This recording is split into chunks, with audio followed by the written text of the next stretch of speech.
এই লাইটগুলো প্রত্যেকটা লাইটই নষ্ট হয়ে গেছিলো। এই জন্য দেখো সকাল সকাল মিস্ত্রি দাদা চলে এসেছে ঘরের লাইটগুলো ঠিক করার জন্য। আর এই দেখো লাইট লাগিয়েছে এই সাইডে এই সাইডে, আবার ওই ঘরেও তাই। দুটো ঘরে মোট 4টে লাইট লাগানো হয়েছে, আর দোকান ঘরে একটা লাইট লাগানো হয়েছে। আর এই স্টিলের পাইপগুলো সাইজ করে কাটা হচ্ছে, কারণ দরজা জানলায় লাগানো হবে। আর মোটা ভারী একটা স্টিলের পাইপ আনা হয়েছে, ওটা দোকান ঘরে লাগানো হচ্ছে, ওটা তোমার শ্যাম্পুর পাতাটা ঝোলানোর জন্য। আর এইদিকে দেখো এই ফ্রিজের কভারটা আমি আজকে নিয়ে এসেছি। তো এটার দাম বেশি নেয়নি, নিয়ে এসেছি কারণ ফ্রিজের ওপর প্রচণ্ড পরিমাণে ধুলোবালি পড়ে, এই জন্য এটা ঢেকে দেওয়ার জন্য। তো কালারটা কেমন হয়েছে অবশ্যই কমেন্ট করে জানাবে। দেখেছো এই ঘরেও দুটো লাইট লাগিয়েছি। তো চলো আমার পরিচয় পর্বটা আজকে সেরে নিই আগে।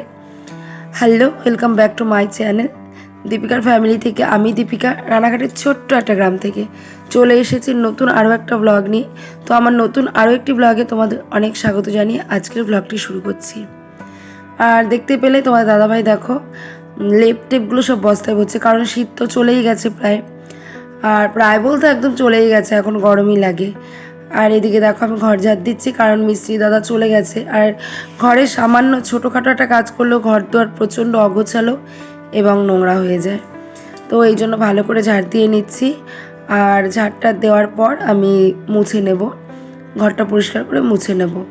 আর বলো তো কি, সকালে রান্নাবান্না কিছুই শেয়ার করলাম না, কারণ আমাদের পাড়ায় বেশ মাসখানেক ধরে কীর্তন শুরু হয়ে গেছে।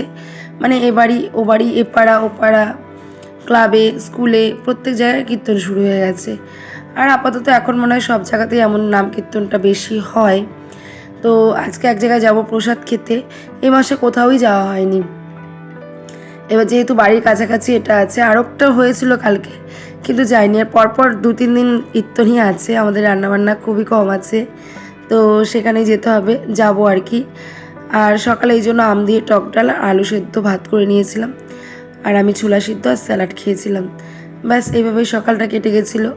আর এরপর ঘরটর মুছে স্নান টান করে একবার চলে যাব প্রসাদ খেতে, আমি আর অন্বেষা।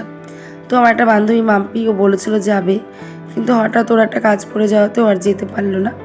আমি আর অন্বেষাই যাব।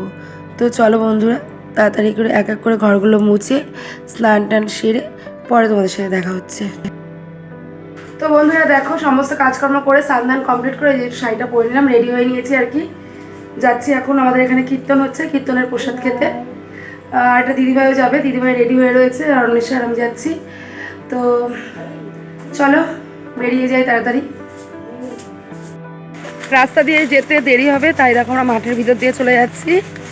আগে আছে অন্বেষা, আমার ছেলে, আর দিদিভাইটা ওই আগে চলে গেল। আমাদের দেরি হচ্ছিল একটু। অন্বেষা দাদুর জন্য আমরা একটা ব্যাগ নিলাম, মানে ব্যাগ বলতে ছোট্ট একটা টিফিন বক্স নিলাম, একটু প্রসাদ নিয়ে আসবো। ওই দেখো দিদিভাইরা যাচ্ছে, ওই দেখো, ওই দেখো যাচ্ছে, দেখেছো?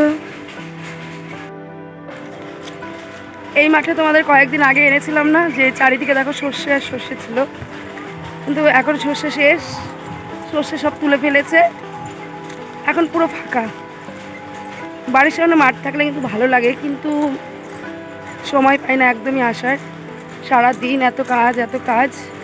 ব্যাগের মধ্যে নিয়েছি জলের বোতল আর ছোট্ট একটা টিফিন বক্স। ওই দেখো অন্বেষারা যাচ্ছে। তো কোথায় যাচ্ছি আমরা বল? খিচুড়ি। খিচুড়ি না, তাহলে কি? ওইভাবে বসে মাটিতে বসে তোমার পছন্দ না পছন্দ। মহাপ্রসাদ কি করে দেয়? মহাপ্রসাদ এই তো, এই যে মহাপ্রসাদ। এই যে বাবু। তো বন্ধুরা চলো, ওখানে গিয়ে যদি কিছু পারি অবশ্যই দেখাবো। চলো। বহু বছর পরে এই রাস্তা দিয়ে আসলাম। বহু বছর বলতে তাও তো প্রায় 2 বছর হবে এই রাস্তায় আসি না। আগে আসতাম, দোকানে যেতাম, আসতাম, কিন্তু এখন আর আসা হয় না। তো অনেক দিন পর চেনা রাস্তায়। চলো, সামনে কীর্তনার বাড়ি, ওখানে যাই।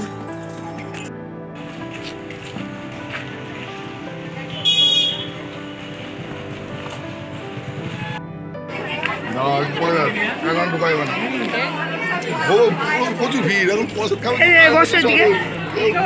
এই আমি জায়গায় বসবো।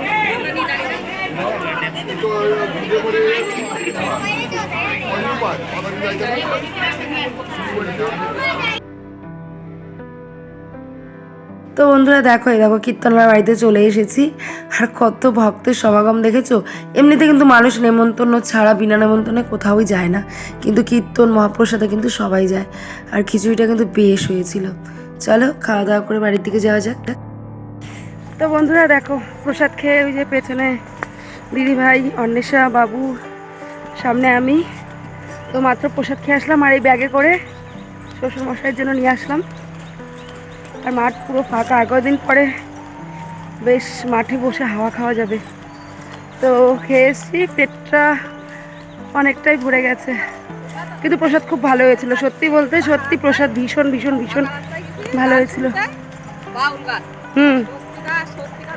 তো সবাই আসছে, তো চলো বন্ধুরা বাড়ি যাই, পরে আবার দেখা হচ্ছে।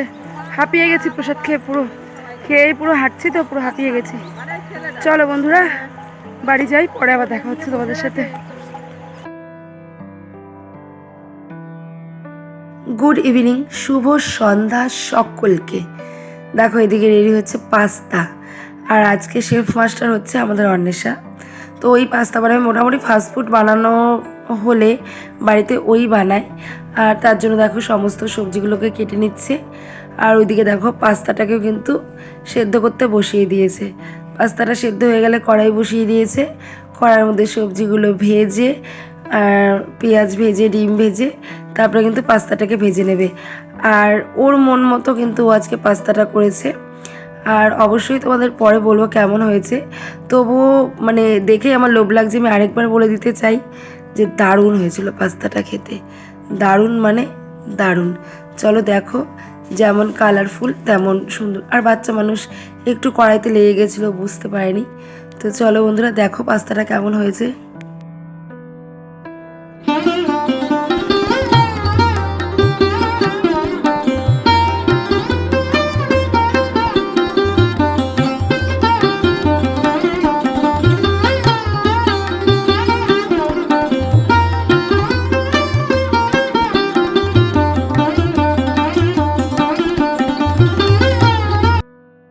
দেখো আমরা এখন খাবো, অর্ধেক কিন্তু শেষই করে ফেলেছে।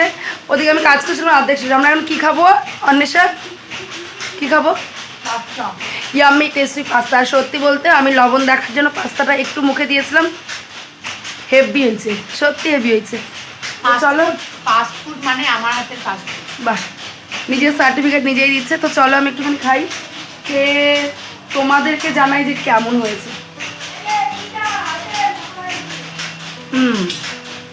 রিয়েলি মা সস দিতে বলে, সস ছাড়াই ভালো লাগছে, সস ছাড়াই ভালো লাগছে। রিয়েলি দারুণ হয়েছে, দারুণ।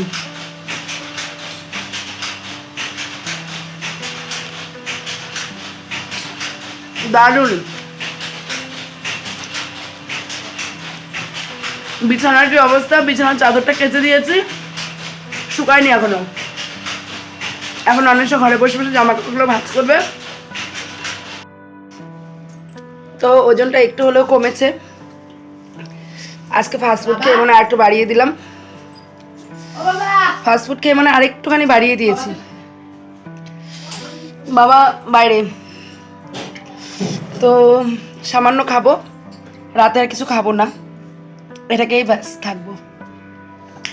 তো চলো বন্ধুরা ভিডিওটা দেখতে থাকো, আমি আরেকটু খেতে রাখি।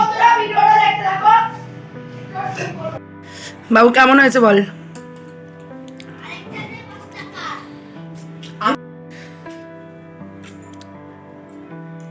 কেমন? অসাম। আমি রান্না করেছি, আমার সাথে ঝগড়া করি।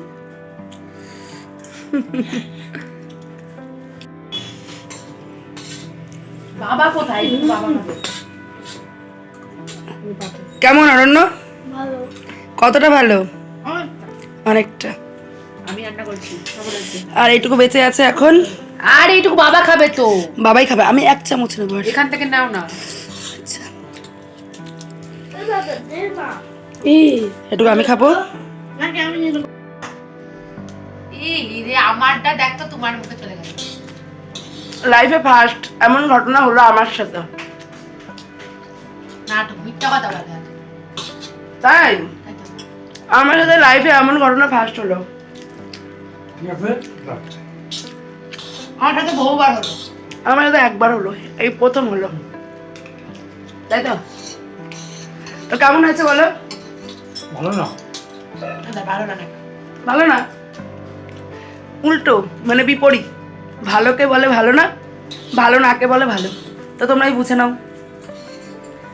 তো চলো আরেকবার, একবার খেতে নাই একবার খেতে নিয়ে জলে পড়ে। এনাম নেই শাক একটু খাই না, কাজ হলো। তো চলো, সন্ধে এখনো বেশি রাত হয়নি, একটু কাজ করি গা, চলো। তো বন্ধুরা দেখো, ও তো ওর মতো খাবার দাবার বানিয়েছে আর ঘর দোয়ার পুরো নোংরা হয়ে রয়েছে, আর সেটাকে দেখো এখন আমার পরিষ্কার হয়েছে। নামের নাম যে হচ্ছে রান্না করেছে, আর কাজ তো পুরোটা আমাকেই করতে হচ্ছে। আর এদিকে অন্বেষা দেখো নিজের শোকেসটাকে খুলে বসেছে, আর ঘরটা পুরোটাই অগোছালা হয়েছিল, ঘরটাকে এখন ও গুছিয়ে নিচ্ছে। তুমি কি করছো? আমি কাজ করছি সবাই কাজে ব্যস্ত। ঠিক আছে, তোমরাও কাজ করো, তাহলে আমিও কাজ করি। চলো তাহলে আমিও কাজ করি। সবাই যে যার মতো কাজে ব্যস্ত, তো আমিও ব্যস্ত হয়ে গেলাম কাজে। সারাদিন তো ব্যস্তই থাকি, তো এখন আবার একটু কাজে ব্যস্ত হয়ে গেলাম, কারণ রাতে রান্নাবান্না নেই আমার। তো চলো বন্ধুরা, আজকে ভিডিওটা এখানেই শেষ করছি। কেমন লাগলো অবশ্যই কমেন্ট করে জানিও। নতুন বন্ধু হলে অবশ্যই চ্যানেলটাকে সাবস্ক্রাইব করে পাশে থেকো। টাটা।